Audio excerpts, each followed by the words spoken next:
Good morning to all students. Chapter number first in class 8 ration number. Chapter number first class 8 का rational number पढ़ने से पहले आपको introduction करवा देखना है चैप्टर नंबर फर्स्ट का। इंट्रोडक्शन ऑफ चैप्टर फर्स्ट का इंट्रोडक्शन करवाने के लिए सबसे पहले आपको तो डेफिनेशन सारी आनी चाहिए इंट्रोडक्शन में।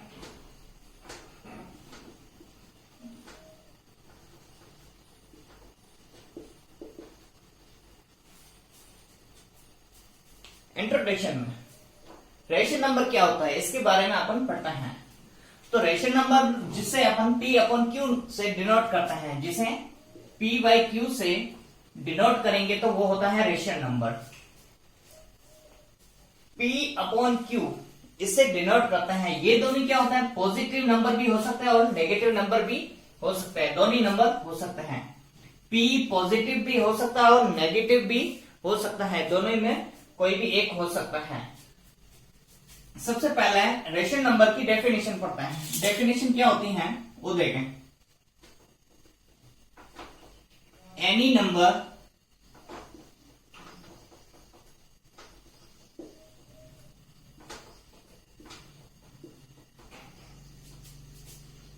which can be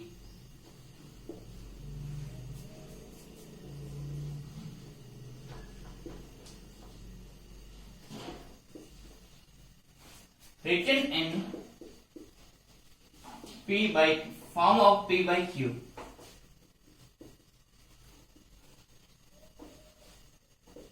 P by Q. Where P and Q, P and Q are integers number.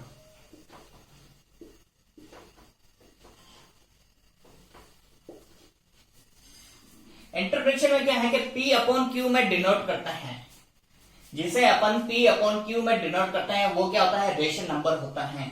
Any number which can be written in form of P by Q where P and Q are integers number is called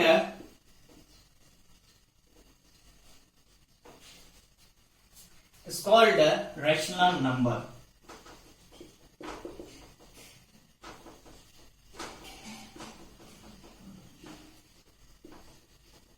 Rational number where P and Q are integers number but Q is not equal to 0, but Q is not equal to 0।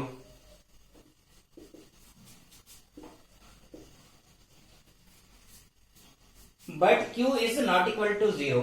अगर Q 0 के equal आ गया, अगर Q 0 के equal आता है तो rational number convert हो जाता है इंफिनिटी में, कन्वर्ट हो जाता है।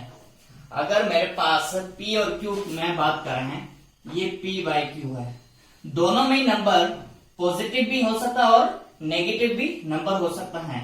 ये अपने पास पॉजिटिव भी हो सकता है और नेगेटिव भी हो सकता है, दोनों नंबर हो सकते हैं, पॉजिटिव और नेगेटिव दोनों ही हो सकते हैं। अगर मेरे पास Q इक्वल टू में 0 आ जाए, यहां ऊपर P है और नीचे Q की इक्वल जगह पे क्या आना चाहिए, 0। अगर 0 आ गया तो वो बनता है इंफिनिटी। इंफिनिटी का मतलब होता है जिसका कोई अंत नहीं होता है, वो सब बोलता है इंफिनिटी बोलते हैं। यहां तक क्लियर, कोई डाउट नहीं है। Any number which can be written in form of P by Q where P and Q are integers number is called rational number but Q is not equal to 0। अगर Q 0 के equal हो गया तो वो मेरे पास rational number नहीं बनकर क्या बन जाएगा, इंफिनिटी बन जाएगा। यहां तक क्लियर, कोई डाउट नहीं है। नेक्स्ट देखें। अब प्रॉपर्टी, इसमें से P और Q दोनों क्या पॉजिटिव भी हो सकते हैं और नेगेटिव भी होते हैं, तो इसके लिए प्रॉपर्टीज आती हैं। एडिशन की आती है, सब्ट्रैक्शन की आती है, मल्टीप्लाई की आती है और डिवाइड के लिए भी प्रॉपर्टीज आती हैं। तो प्रॉपर्टी पढ़ते हैं, देखें। या तो क्लियर, कोई डाउट नहीं है।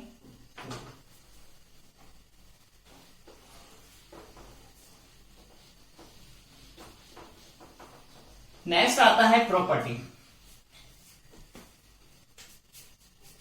प्रॉपर्टी पढ़ने के लिए इसमें से सबसे पहले क्लोजर प्रॉपर्टी पढ़ेंगे। क्लोजर प्रॉपर्टी में एडिशन भी आएगा, सब्ट्रैक्शन भी आएगा, मल्टीप्लाई भी आएगा और डिवाइड भी आएगा।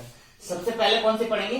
Closure property. क्लोजर प्रॉपर्टी में आपके पास 3 कंडीशन पढ़नी है। प्रॉपर्टी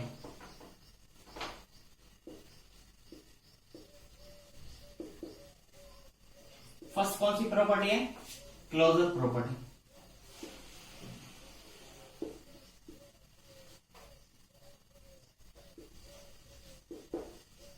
क्लोजर प्रॉपर्टी में क्या होता है? 3 कंडीशन बनती है, कुल मिलाकर 4 कंडीशन बनती है। सबसे पहले कंडीशन आती है एडिशन के लिए, एडिशन प्रॉपर्टी। अब एडिशन प्रॉपर्टी में आपके पास जो रेशनल नंबर होता है वो क्या होगा? 2 रेशनल नंबर साथ में गिवन होंगे। 2 रेशनल नंबर साथ में गिवन होंगे तो उसका मतलब ये होता है, जैसे मेरे पास है P बाई Q लिखा है फर्स्ट में, तो आप ये P बाई Q और प्लस में A बाय B भी लिख सकते हैं। ये 2 आते हैं अपने पास प्लस के लिए, एडिशन के लिए आते हैं। अगर फॉर एग्जांपल लेकर देखें तो ऐसे लिखें 1/2 लिखा प्लस में 3/2 लिखा, ये आगे। अब ये तो होता है एडिशनल के लिए। एडिशनल जब प्रॉपर्टी को कंप्लीट सॉल्व करने के लिए तो सबसे पहले जो नीचे वाले जितने भी नंबर होता है उसका क्या करते हैं? एलसीएम लेते हैं। जैसे 2 है तो इसका सबसे पहले आपको क्या लेना पड़ेगा? एलसीएम। यहाँ एलसीएम लेने के लिए सबसे पहले आपको 2,2 आपको ब्रैकेट के अंदर लिखना पड़ेगा। यहाँ 2 का डिवाइड करो। सबसे पहले किसका डिवाइड होता है? 2 का। अगर दोनों में 2 का डिवाइड जाता है तो 2 का डिवाइड करें 1 टाइम और 1 टाइम, तो एलसीएम कितना आ जाएगा? 2 आएगा। एलसीएम तो आ गया आपके पास 2 आ गया। 2 में 2 का डिवाइड मीन ये वाला 2 है और ये 2 है। इस 2 में इस 2 का डिवाइड करें, कितनी टाइम होगा? 1 टाइम डिवाइड होगा। 1 को मल्टीप्लाई किससे करेंगे? 1 से मल्टीप्लाई करेंगे। जैसे ये 2 पड़ा है, इसमें से इस 2 का डिवाइड करें तो 2 में 2 का डिवाइड कितनी टाइम होता है? 1 टाइम होता है। 1 का मल्टीप्लाई किससे करें? 1 से। 1 मल्टीप्लाई 1, बीच में प्लस लगाओ, प्लस लगाएं। फिर 2 में 2 का डिवाइड कितनी टाइम आता है? 1 टाइम आता है, तो 1 टाइम लिखें। 3 मल्टीप्लाई में 1 इक्वल टू में 1 प्लस में 3 अपॉन में 2। दोनों को सोल्व करें, कंप्लीट सोल्व करेंगे तो कितना आएगा? 4/2 आंसर। ये तो होता है आपके पास एडिशन के लिए क्लोजर प्रॉपर्टी आती है। Any doubt?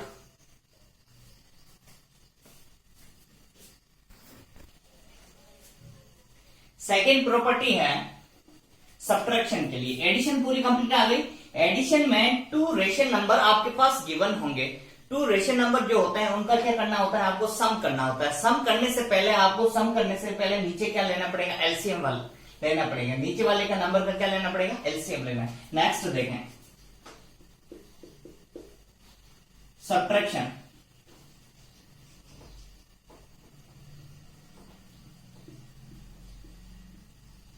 सब्ट्रैक्शन प्रॉपर्टी देखें, जैसे P बाई Q लिखा, यहां पर पहले प्लस था, अब क्या हो जाएगा? Minus A by B। कुछ भी होता है P बाई Q में अपन कोई भी नंबर ले सकते हैं, तो लिखें जैसे P बाई Q है, यहां A बाय B है, तो 1/5 ले लें, माइनस यहां 2/3 ले लो, 2/3 ले लो, माइनस का। माइनस में सबसे पहले सोल्व करने से पहले आपको क्या लेना पड़ेगा? एलसीएम। 5 और 3 का एलसीएम। जब डिफरेंट नंबर आते हैं, डिफरेंट ओड नंबर आते हैं जिसमें से किसका ही डिवाइड नहीं होता है, तो वो डायरेक्ट क्या करना पड़ता है आपको? मल्टीप्लाई। एलसीएम ले लो डायरेक्ट। एलसीएम लेने के लिए सबसे पहले वही कंडीशन, जैसे 2,2 लिखा था वैसे भी आपको 5,3 लिखना पड़ेगा। इसमें सबसे पहले किसका डिवाइड होगा? 3 का डिवाइड करें। 5 का 5 आएगा 1 टाइम, फिर 5 का डिवाइड करें कितनी टाइम? 1 टाइम। 3 5 15, 3 का मल्टीप्लाई 5 से करो, इक्वल टू में कितना आ जाएगा 15। तो एलसीएम आपके पास कितना आ गया 15। अब 15 में किसका, पहले फर्स्ट वाले नंबर का डिवाइड, 15 में 5 का डिवाइड कितनी टाइम होता है, 3 टाइम डिवाइड होता है। तो 1 का मल्टीप्लाई किससे करेंगे, 3 से किया, माइनस साइन लगा हुआ है, माइनस साइन लगाया। फिर 3 की टेबल 15 में 3 का डिवाइड कितनी टाइम, 15 में 3 का डिवाइड ऐसे करते हैं, देखें 15 है उसमें किसका डिवाइड कर रहे हैं, 3 का, कितनी टाइम होगा 5 टाइम डिवाइड होगा, होगा या नहीं होगा, 5 टाइम डिवाइड होगा। तो 2 का मल्टीप्लाई किससे करना पड़ेगा, 5 से कर ले, 3 1 जा 3 माइनस का 5 2 जा 10 अपॉन में 15। अब यहां पर मेरे पास 10 तो माइनस का और 3 किसका, प्लस का, दोनों में से बड़ा नंबर कौन सा, 10 बड़ा है, तो 3 में से 10 माइनस करना पड़ेगा। माइनस करेंगे तो उल्टा करें, आप 10 में से 3 के पीछे कितना बचेगा 7 अपॉन में कितना है 15। अब इन दोनों में देखना है साइन कौन सा लगा है, कि माइनस का लगेगा या प्लस का। जो बड़ा नंबर होता है उसके आगे जो साइन लगा होता है वही साइन लगाता है, माइनस का 7/15 हो गया। ये तो सब्ट्रैक्शन प्रॉपर्टी के लिए हो गया। उसके बाद थर्ड प्रॉपर्टी आती है आपके पास मल्टीप्लाई के लिए। थर्ड प्रॉपर्टी क्या है, मल्टीप्लाई।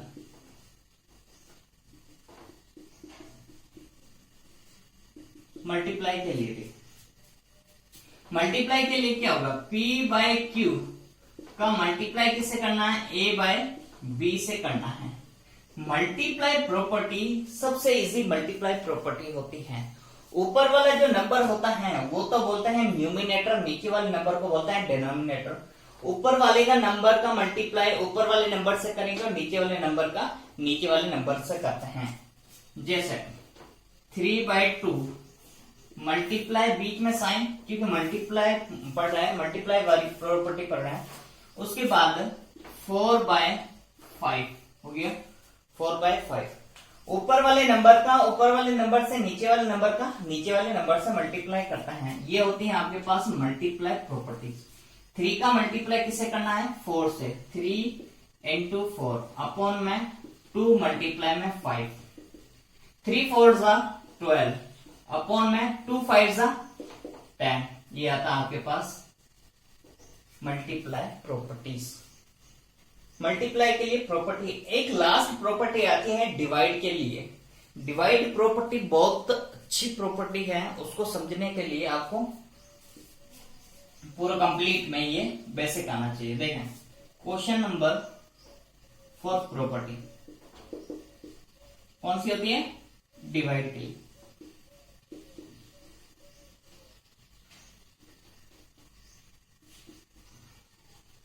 डिवाइड प्रॉपर्टी, डिवाइड के लिए प्रॉपर्टी आते हैं तो P/Q में डिवाइड किसका करता है, A/B का डिवाइड करते हैं। P/Q का डिवाइड किससे करेंगे, A/B का डिवाइड करेंगे। अब डिवाइड करने के लिए सबसे पहले आपको तो साइन चेंज करना है, साइन और नंबर चेंज होगा। साइन और नंबर चेंज करने के लिए सबसे पहले आपको क्या करना पड़ेगा, P/Q तो वही साइन लिखना पड़ेगा। ये P/Q लिखा। अब जब साइन हटाना है आपको डिवाइड का साइन हटाएंगे तो डायरेक्ट साइन किसका लगता है, मल्टीप्लाई का साइन लगता है। डिवाइड का साइन हटाएंगे उसके बाद क्या लगेगा, मल्टीप्लाई का साइन लगेगा। तो B ऊपर चला जाएगा और A नीचे आ जाएगा। इसमें से मतलब रिवर्स हो जाता है, कन्वर्ट हो जाता है, B ऊपर आ जाता है और A नीचे आता है, तो B/A हो जाएगा, B/A। अब वापस वही देखो मल्टीप्लाई प्रॉपर्टी आ गई। डिवाइड वाली प्रॉपर्टी में 2 प्रॉपर्टीज आती है, एक डिवाइड की खुद की प्रॉपर्टी और एक मल्टीप्लाई प्रॉपर्टी है। अब P का मल्टीप्लाई B से करेंगे, P का मल्टीप्लाई किससे करेंगे, B से, और Q का मल्टीप्लाई किससे होगा, A से। ये Q मल्टीप्लाई में A होगा। फॉर एग्जाम्पल देखें, एग्जाम्पल 3/5 में डिवाइड करना है 2/3 का, 2/3 का डिवाइड करना। तो सबसे पहले तो आपको क्या करना है, सेम फर्स्ट वाला नंबर तो आपको लिखना ही है, रेशनल नंबर जो होता है वो आपको लिखना है। सेकंड में आपके पास डिवाइड का साइन हटाकर क्या लगाना है, डायरेक्ट मल्टीप्लाई का साइन लगाना। और जो सेकंड वाली रेशनल नंबर होता है वो कन्वर्ट हो जाता है, मीन डिनोमिनेटर जो होता है वो ऊपर आता है और न्यूमिनेटर नीचे आता है, तो 3/2 हो जाएगा। अब वही मल्टीप्लाई प्रॉपर्टी में 3 का 3 से मल्टीप्लाई करें, ऊपर का ऊपर से नीचे का नीचे से, 5 मल्टीप्लाई में 2, 3 3 जा 9, 5 2 जा 10, ये आंसर।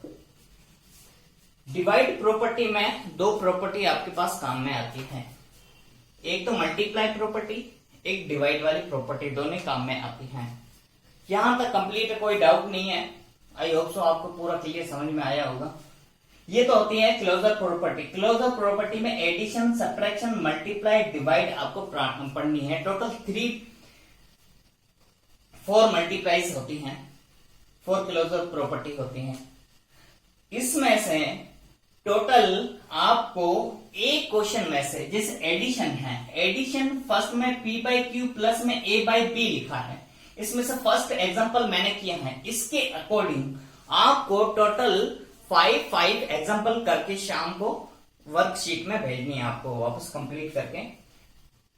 टोटल कितने, इसके अलावा 5 करके भेजने हैं आपको, 1/2 प्लस में 3/2। इसके अकॉर्डिंग इसको देखकर अच्छे से 5 एग्जांपल लेने हैं, इसके अलावा वो लेकर कंप्लीट उसको सोल्व कर वापस वर्कशीट में काम करके भेजना आपको। क्लियर है, यहां तक कोई डाउट नहीं है। रेशनल नंबर की डेफिनेशन आपको पता है, any number which can be written in form of p/q where p and q are rational number but q is not equal to 0। अगर q 0 के इक्वल आता है तो वो क्या बन जाता है, इंफिनिटी बन जाता है। इंफिनिटी का मतलब होता है कि उसका कोई भी अंत नहीं होगा। क्लियर है, आई होप सो आपको क्लियर समझ में आया होगा। नेक्स्ट वीडियो आगे पढ़ते हैं।